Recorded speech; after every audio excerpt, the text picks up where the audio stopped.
Sam. Seragam. Apa? Seragam. Beragam. Hah? Beragam. Cek. Beragam. Apa? Beragam. Bangagam. Staragam.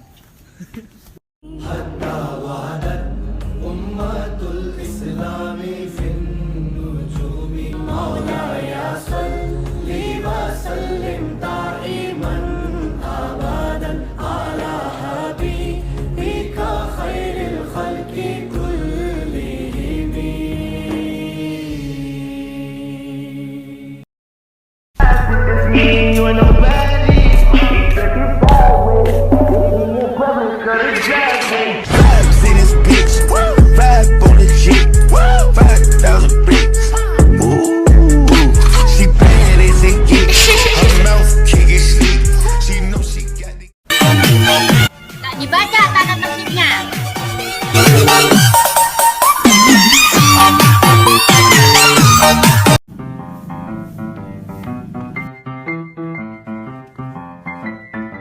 قاليني والفارقين من عرب ومن عجام مولاي صل وسلم دائما أبدا على حبيبك خير الخلق كلهم مولاي صل وسلم. Bagaimana cara membuat kondisi?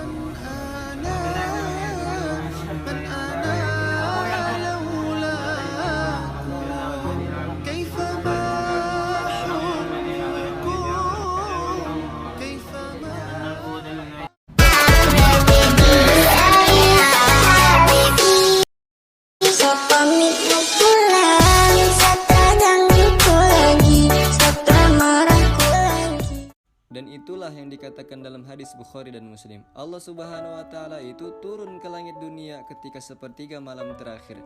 Lantas di situ Allah katakan kepada hamba-hambanya yang ingin mencari kesempatan luar biasa ini, "May yad'uni fayastajib lahu." Siapa yang berdoa kepadaku, kata Allah Subhanahu wa taala, niscaya akan aku kabulkan. Wa may yas'aluni fa'u'tiyahu. Siapa yang meminta kepadaku, pasti akan aku penuhi. Wa may yastaghfiruni fa'aghfira lahu. Dan barang siapa yang memohon ampunan kepadaku, maka akan aku ampuni, kata Allah Subhanahu wa taala. Maka begitu angkuhnya kita ketika Allah Subhanahu wa taala memberikan kesempatan berharga ini, dengan gampangnya kita menyia-nyiakannya. فوق الثريا لا تقل لوحدي أو كيف السبيل أنت بالتحدي تصنع المستحيل. Sekalinya Allah Subhanahu wa taala memberikan kemuliaan kepada suatu makhluk, maka kemuliaan yang Allah berikan tersebut enggak akan tanggung-tanggung. Makanya dalam Islam itu wanita sangat dimuliakan. Betapa mulianya wanita sampai-sampai Allah Subhanahu wa taala menurunkan satu surah khusus bertemakan tentang wanita. Di dalamnya juga lengkap panduan berbagai macam cara untuk memahami wanita, langsung dari pencipta wanita, pemegang hati wanita, yang membolak-balikan hati wanita. Bahkan Rasul Shallallahu Alaihi Wasallam juga diberikan khususiyah kenabian untuk menikah dengan setidaknya 12 wanita dengan berbagai macam karakter.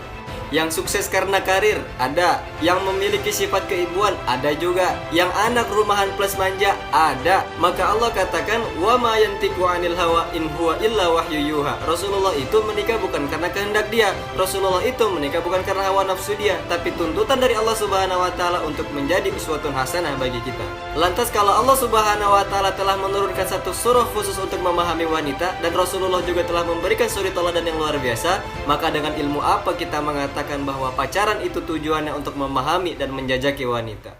Ustaz, kalau lupa hutang puasa ada berapa, gimana gantinya? Oke, yang pertama untuk teman-teman yang beriman, sekiranya tahun kemarin memiliki hutang puasa, maka segera dikodok, karena sebentar lagi kita akan menyambut bulan suci Ramadan, dan itu adalah kewajiban kita untuk menggantinya. Oke, kita lanjut SG yang sebelah. Nah, dalam kasus seperti ini, Ibnu Qudamah mengatakan kalau kita memiliki tanggungan puasa yang banyak dan kita lupa untuk berapa hari mengkodoknya, yang harus kita lakukan adalah terus mengkodok sampai dengan kita yakin bahwa kita telah menggugurkan kewajiban kita. Gitu. As-salatu ala nabi wa salamu ala rasul asy-syafi'il abtahi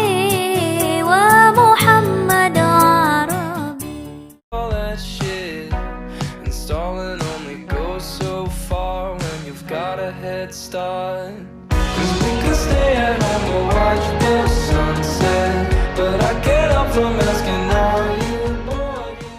Every week is Fashion Week for me.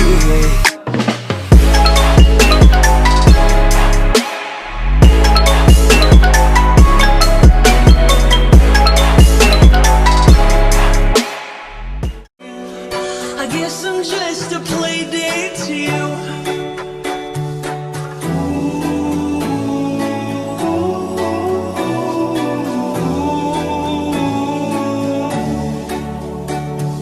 You know I give a fuck about you. Ojo kowe mikir gampang, dadi aku sorot tenan, nanging tak kuat nih bersabar. Feel so lonely, I'm waiting for you, but nothing ever happens. And I wonder how, I wonder why. Yesterday you told me about the blue, blue sky, and all that I can see is just a yellow lemon tree.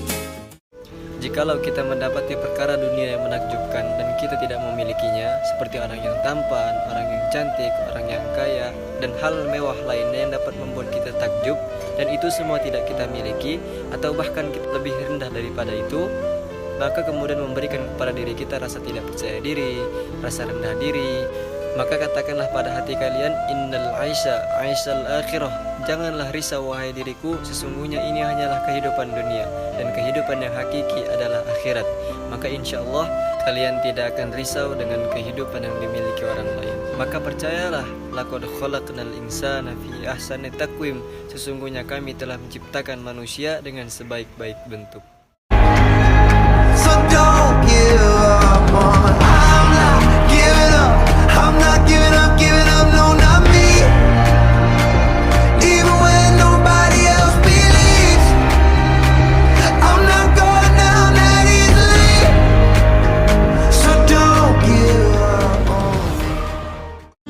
The story of my life, I take her home, I drive all night to keep her warm in time. It's frozen.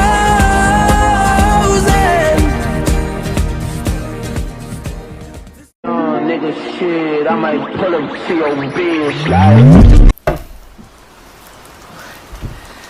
فلما جاء أمرنا جعلنا عاليها سافلها وأمطرنا عليها حجارة من سجيل منضود. Bang, boleh nggak sih aku berdoa dengan menyebut namamu di sepertiga malamku? Boleh. Boleh banget. Diriwayatkan dalam suatu kisah, dahulu Mus'ab bin Zubair pernah berdoa di depan Ka'bah. Dia mengatakan ingin menjadi pemimpin di daerah Irak dan ingin menikahi dua wanita yang terkenal pada zamannya, yakni Sukainah binti Husain dan Aisyah binti Tolha. Dua-duanya terkenal karena kepintaran dan kesolehannya. Berjalannya waktu, Allah Subhanahu wa Ta'ala membayar kontan apa yang diminta Mus'ab bin Zubair tadi. Dia menjadi pemimpin di daerah Irak dan dia menikahi dua wanita tadi, Sakinah binti Husain dan Aisyah binti Tolha. Sirah tadi menyampaikan kepada kita sebuah pelajaran besar, yang mana kalau kita menyukai seseorang, maka pinjamlah nama seorang tersebut dan sebutkanlah dia di depan Allah Subhanahu wa Ta'ala.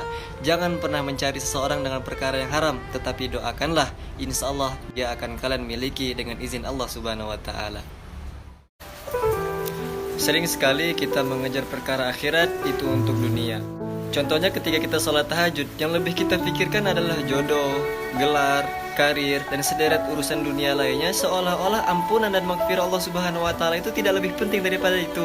Kemudian ketika kita bersalawat, memperbanyak salawat sambil membayangkan benda-benda yang kita inginkan benar-benar kita dapati, seolah-olah salawat ini menjadi alat kita untuk mendapatkan dunia, sehingga kita lupa makna salawat seutuhnya adalah kerinduan dan kecintaan kita kepada Rasulullah SAW. Dan apakah boleh seperti ini? Maka jawabannya adalah boleh-boleh saja. Ingat, berharap kepada Allah Subhanahu wa Ta'ala itu harus. Yang disayangkan, yang kita rugikan adalah karena Allah Subhanahu wa Ta'ala telah membayar perkara kita di dunia, dan di akhirat kita tidak mendapatkan apa yang kita usahakan selama di dunia. Allah Subhanahu wa Ta'ala juga mengatakan dalam surah Hud ayat 15 sampai dengan 16.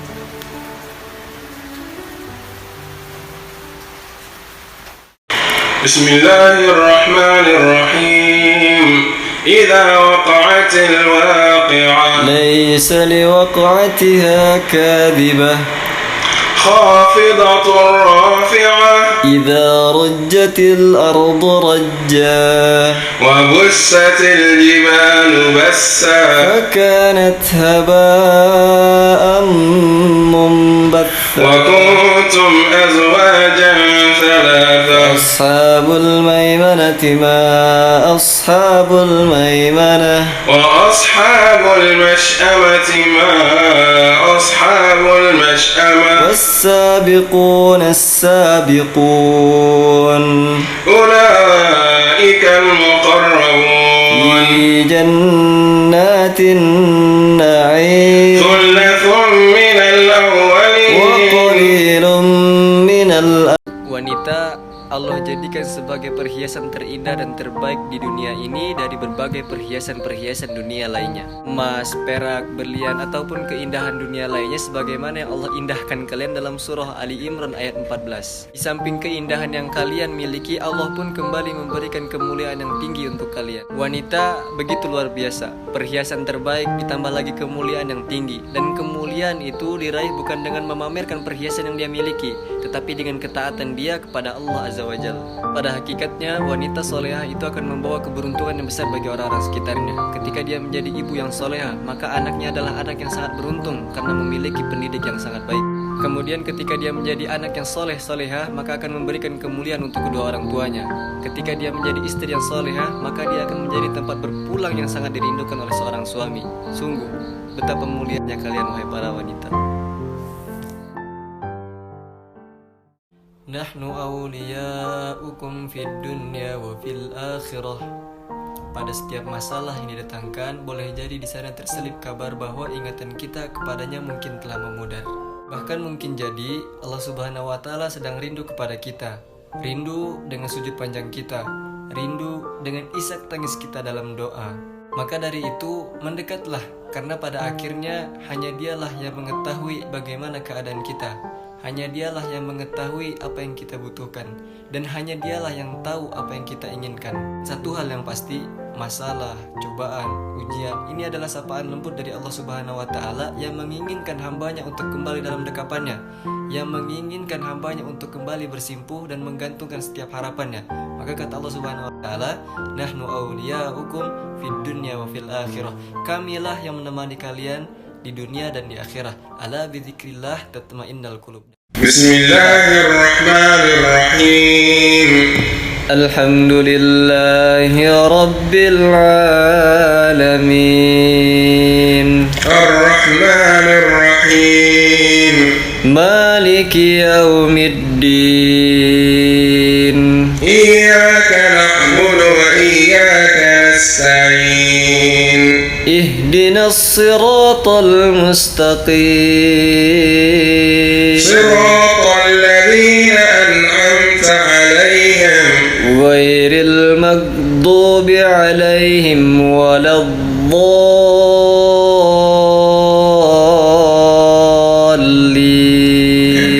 Masyaallah. Kadang kita kalau ngejek orang, cie baperan, apa sih salahnya baperan? Kok konotasinya buruk banget? Padahal kan tidaklah seseorang baperan kecuali dia perasa. Semakin peka perasaannya, semakin gampang bapernya. Di setiap ibadah kita dituntut untuk menghadirkan hati. Allah nyuruh kita baper. Nggak bakalan bisa kalau si hamba hatinya kaku kayak batu. Yang seperti ini kalau disuruh ibadah, sholat misalnya, bukannya tenang tapi malah terbebani, bukannya khusyuk tapi malah stres dia. Sahabat generasi terbaik, mereka juga baperan. Baca Quran tentang neraka, nangis. Pas baca tentang surga juga nangis. Takut sama neraka tapi kepengen surga, sedangkan kondisinya kayak gini. Akhirnya mereka hanya bisa nangis. Mereka itulah generasi terbaik yang baper. Nah kita umat terbaik, maka unggullah dalam segala bidang, termasuk juga baper.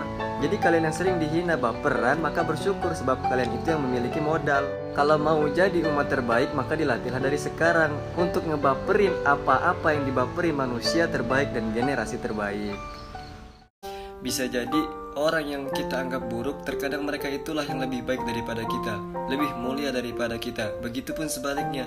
Oleh karena itu jangan pernah menilai seseorang dari kafarannya, atau bahkan menilai seseorang dari masa lalu yang dimilikinya. Jadi nggak selamanya orang yang memiliki masa lalu yang buruk akan memiliki masa depan yang buruk juga seperti halnya masa lalunya.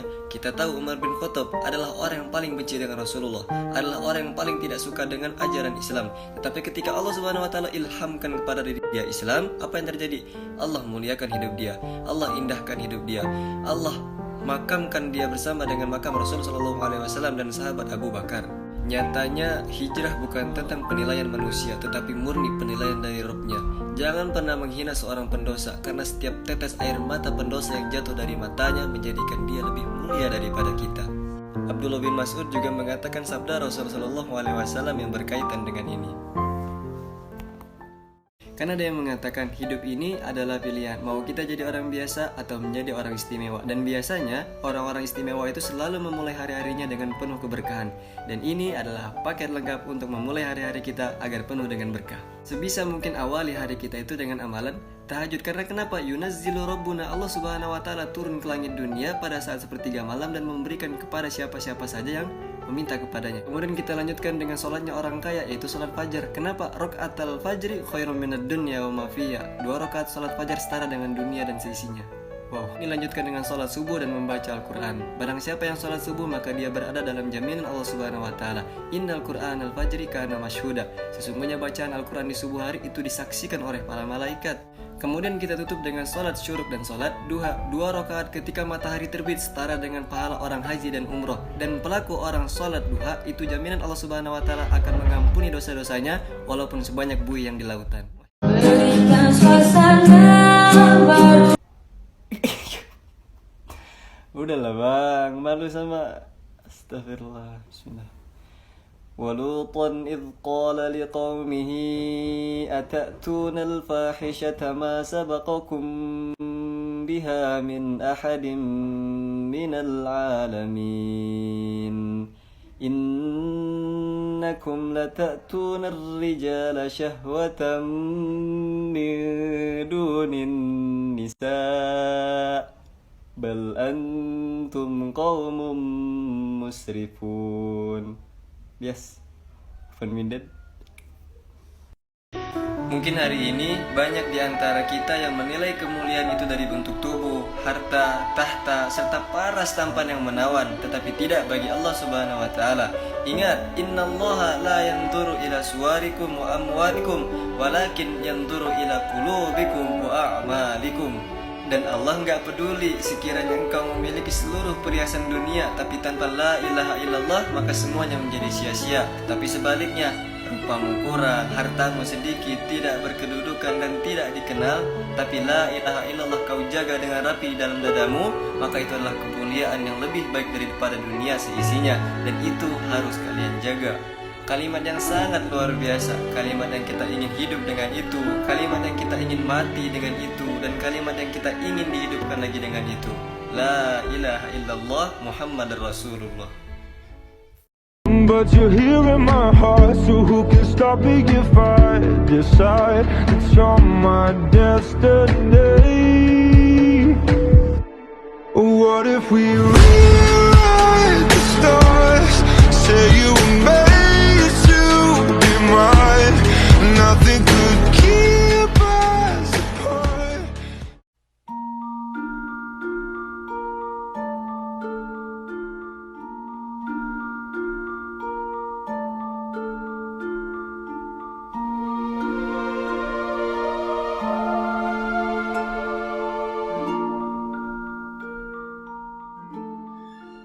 Ketika fenomena hijrah sudah sampai pada tracknya, banyak wanita yang awalnya tidak menutup aurat kemudian dia berhijab. Memang ini adalah sebuah kebahagiaan, tetapi tidak untuk pihak di luar Islam. Hatta tattabi'a millatahum, sebab cumbu, rayu, godaan, muslihat tidak akan henti-hentinya mereka lakukan.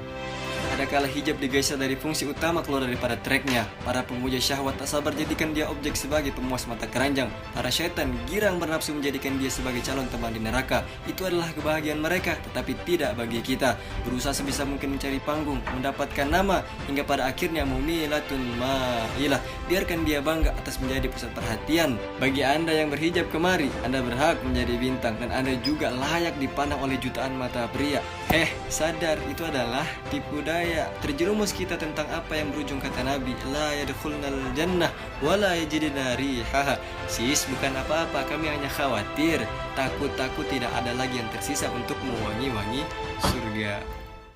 Teruntuk sohib-sohibku yang suka buat janji dan kemudian dia khilaf atas apa yang dia lakukan, maka dua ayat yang berkenaan dengan ini boleh kalian catat dalam diri kalian. Al-Kahfi 23 sampai dengan 24. Wala taqulanna li syai'in inni fa'ilun dzalika ghadan illa ayyasha Allah. Wadhkur rabbaka idza nasita wa qul asa ayyahdiyani rabbi li aqraba min hadza rasyada. Dan jangan sekali-kali kalian mengatakan aku akan melakukannya besok, tapi katakanlah insya Allah. Dan bagaimana kalau kita khilaf atas janji kita kemarin? Maka katakanlah asa ayyahdiyani rabbi li aqraba min hadza rasyada. Mudah-mudahan Tuhanku memberi petunjuk kepadaku agar aku lebih dekat daripada ini. Catat Al-Kahfi 23 sampai dengan 24. Itu Nabi Musa, kalau dia nggak yakin dan menyerahkan semuanya kepada Allah dalam hal pengejaran yang dilakukan oleh Fir'aun, tentunya dia akan berhenti. Tetapi enggak, apa yang dilakukan oleh Nabi Musa? Dia tetap terus berlari hingga pada puncaknya pengejaran itu dibuntukan oleh Laut Merah. Pada saat itu Nabi Musa bingung, siapa lagi yang bisa menolong kita? Maka kata Allah Subhanahu wa taala, "Anidrib bi asaqal bahr." Ketika tongkatnya dipukul ke lautan, apa yang terjadi? Fangfalaqa, laut itu terbelah. Ketika didatangkan kepada kita masalah, yang mana masalah itu sudah terlampau jauh dari jangkauan kita, maka solusi yang paling terakhir adalah yakin dan serahkan semuanya kepada Allah Azza wa Jalla. Kita lihat, mudah bagi Allah membelah laut untuk Musa alaihissalam, begitu juga dengan kehidupan kita. Mudah bagi Allah untuk memudahkan segala urusan kita dan segala apapun yang terjadi dengan kehidupan kita. Kata Allah Subhanahu wa taala, "Wa may yattaqillaha yaj'al lahu min amrihi yusra." Karena barang siapa yang bertawakal kepadaku, maka aku akan mudahkan segala urusan hidup bagi dia. Hati-hati mbak, riddah atau murtad itu banyak jenisnya. Tapi gak selesai merujuk. Innal ladzina kafaru ba'da imanihim thumma izdadu kufran lan tuqbala taubatuhum wa ulaika humud dhallun. Kopas. Ganti. Innal ladzina amanu thumma kafaru thumma amanu thumma kafaru thumma izdadu kufran lam yakunillahu liyaghfira lahum wa la liyahdiyahum sabila. Nggak kebayang dia tuanya gimana. Aku kebayang aku tuanya berdua sama suamiku. Aku juga kebayang kok bang, masa depannya bakal waduh. Canda bang, serius. Sampai mana ngaji? Wa ma as'alukum alaihi min ajrin in ajriya illa ala rabbil alamin. Atatuna adh-dhukrana minal alamin wa tadharuna ma khalaqa lakum rabbukum min azwajikum bal antum qaumun adun. Ada canda bang.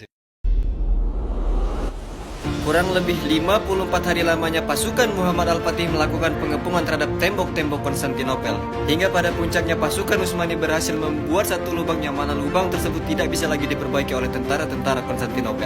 Maka Sultan Muhammad Al-Fatih berinisiatif menarik mundur seluruh pasukannya dan mengatakan kepada mereka, besok atau lusa adalah serangan terakhir bagi kita. Menang atau terkubur nantinya di balik batu itu, maka kita serahkan kepada Allah Subhanahu wa taala. 27 Mei 1453, Muhammad Al-Fatih memerintahkan kepada seluruh pasukan untuk mendekatkan diri kepada Allah Subhanahu wa taala, melakukan amalan-amalan sunnah. Karena Muhammad Al-Fatih tahu nggak akan bisa menaklukkan kerajaan di balik batu itu kalau saja ada di antara pasukan yang melakukan kemaksiatan. 28 Mei 1453, sebelum melancarkan serangan terakhir, Muhammad Al-Fatih bersama pasukannya melakukan sholat tahajud. Sultan yakin semakin kita dekat dengan Allah Subhanahu wa taala, semakin dekat pula pertolongannya. Semakin kita jauh dengan Allah, semakin enggan Allah memberikan pertolongan kepada hambanya. Maka 29 Mei 1453 terjawab sudah apa yang terucap dari lisan baginda, la tuftahnal Konstantinia ala yadir rajul, akan ditaklukkan Konstantinopel di tangan pemuda. Masya Allah.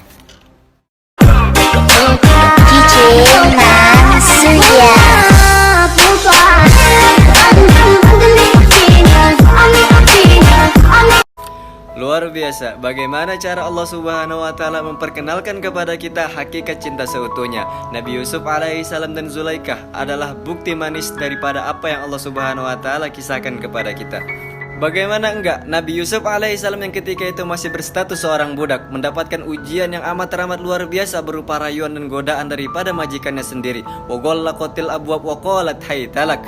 Semua pintu-pintu rumah telah ditutup rapat oleh Zulaikha. Kemudian dia berkata kepada Nabi Yusuf, "Haytalak, kemarilah wahai Yusuf, tidak ada orang lain di rumah ini kecuali kita berdua." Hingga dikisahkan walaqad hammat bihi wa hamma biha. Kedua-duanya memiliki ketertarikan. Zulaikha memiliki ketertarikan dengan Nabi Yusuf, begitupun sebaliknya.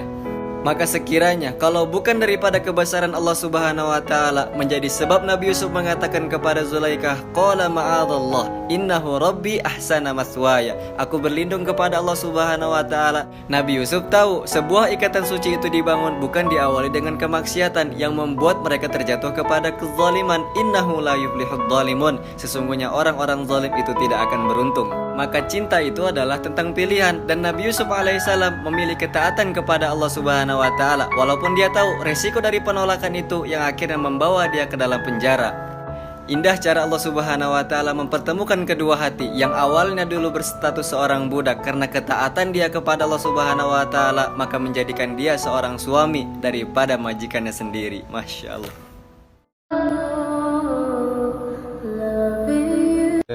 Hari Jumat kan ya, mumpung banget nih biar gak kena fitnah Dajjal.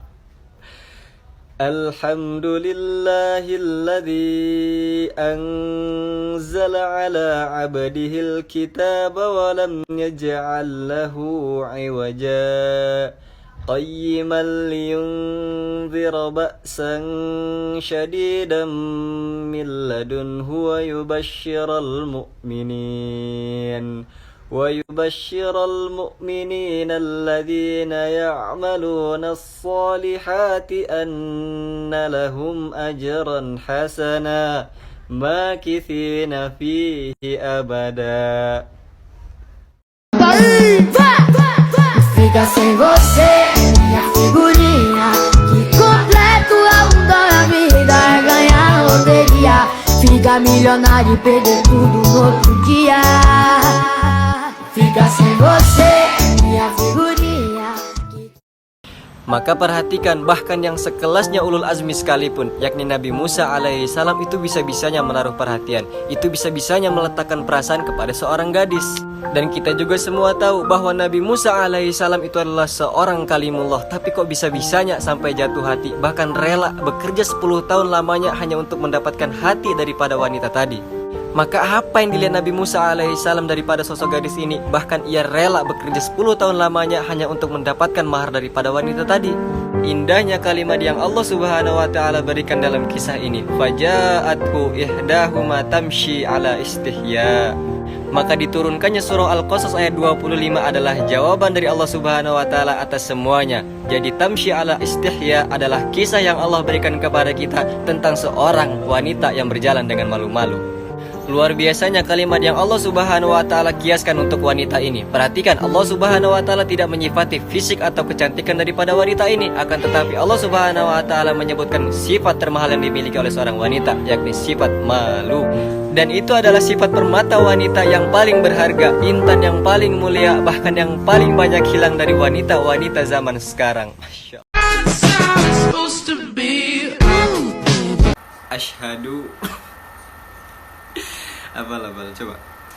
Allahumma hdini fi man hadait wa afini fi man afait wa tawallani fi man tawallait wa barik li fi ma a'tait wa qini syarra ma qadait fa innaka taqdi wa la yuqda alaik. Wow, Islam.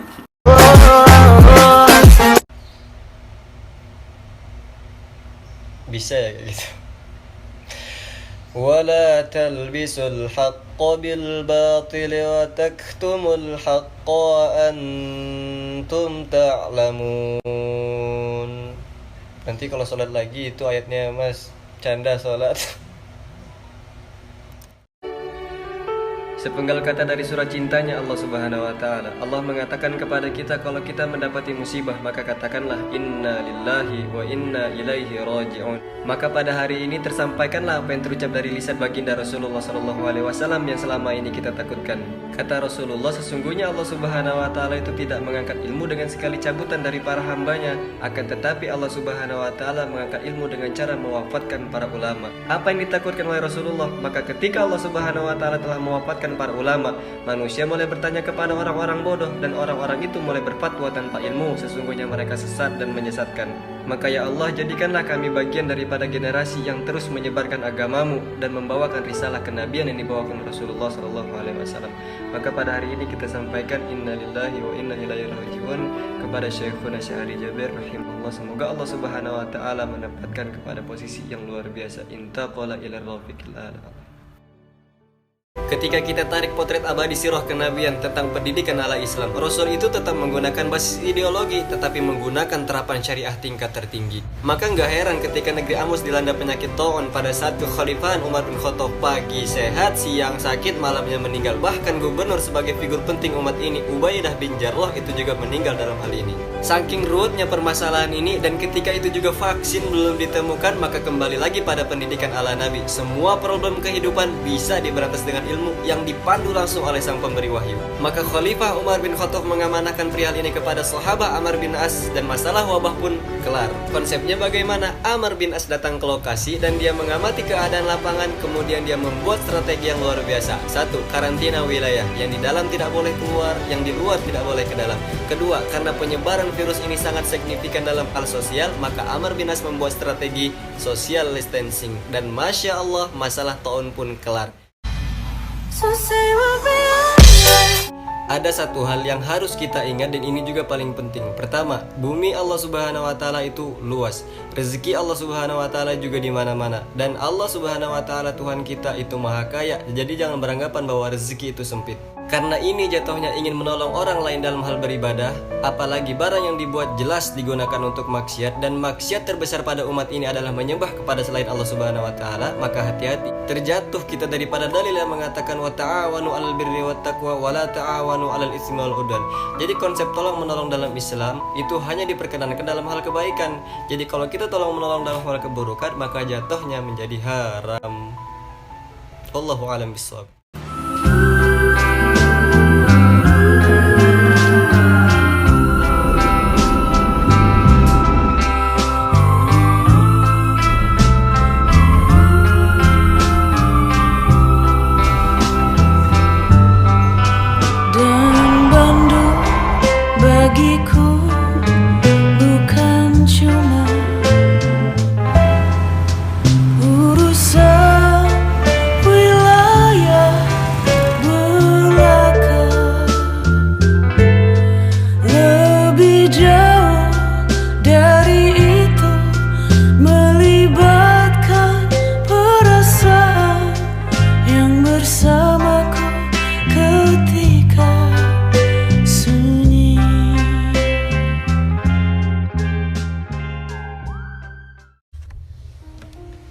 Ayo kita cerita tentang cinta. Islam itu nggak pernah mengingkari yang namanya cinta. Bahkan kata Allah Subhanahu wa taala, "Zuyyina lin-nasi hubbus syahawati minan nisa'i wal banina wal qanatiril muqantarah." Memang dijadikan terasa indah dalam pandangan manusia itu cinta terhadap apa yang diinginkannya, mulai dari wanita, anak, harta, intinya tentang mata'ul hayatid dunya, kesenangan hidup di dunia. Dan Allah juga mensifati dirinya dengan sifat Ar-Rahman Ar-Rahim, yang maha pengasih lagi maha penyayang. Maka Allah tidak pernah mengharamkan yang namanya cinta. Akan tetapi Allah mengatur cinta sedemikian rupa baiknya sehingga kita juga bisa menyampaikan cinta dengan baik juga. Namun lain halnya dengan sekarang, yang mana kebudayaan sejarah luar mengarahkan cinta kepada maksiat, dan maksiat tersebut berbungkuskan rasa kasih sayang. Sedang cinta seperti ini jelas bukan adanya dari agama kita. Dan Rasul juga udah jauh-jauh hari memberi peringatan tentang hal ini. La tattabi'unna syanal ladzina min qablikum. Kalian itu akan mengikuti orang-orang sebelum kalian. Shibran bi shibrin, sejengkal demi sejengkal, wa dzira'an bi dzira'in, sehasta demi sehasta, hatta law dakhalu fi juhri dhabbin, sehingga kalian itu terperangkap dalam lubang yang sama la taba'tumuhum, dan kalian akan mengikutinya. Maka sahabat bertanya, "Qulna ya Rasulullah al-yahuda wan nasara?" Apakah orang-orang Yahudi dan Nasrani? Maka kata Rasulullah, "Qala faman?" Maka siapa lagi? Dan ini yang terjadi ketika malam Valentine Days. Maka ketika orang-orang muslim mengikuti acara Valentine Days, mereka tidak ada ubahnya dengan orang-orang yang di luar agama Islam. Na'udzubillah. Jadi gini bang, jangan pernah bertanya kenapa Allah Subhanahu wa Ta'ala menciptakan kita seperti ini, atau kenapa Allah Subhanahu wa Ta'ala menjadikan kita seperti itu. Karena pada dasarnya setiap manusia yang dilahirkan ke dunia itu berdasarkan fitrah dia. Kullu mauludin yuladu alal fitrah. Setiap anak yang dilahirkan ke dunia itu berdasarkan fitrah dia. Fitrah itu mengingkari kemaksiatan dan mengakui adanya kebenaran. Dan saya melihat fitrah ini dalam diri abang insya Allah. Tapi kemudian apa yang membuat kita bermaksiat kepada Allah? Frame dan frekuensi lingkungan kita.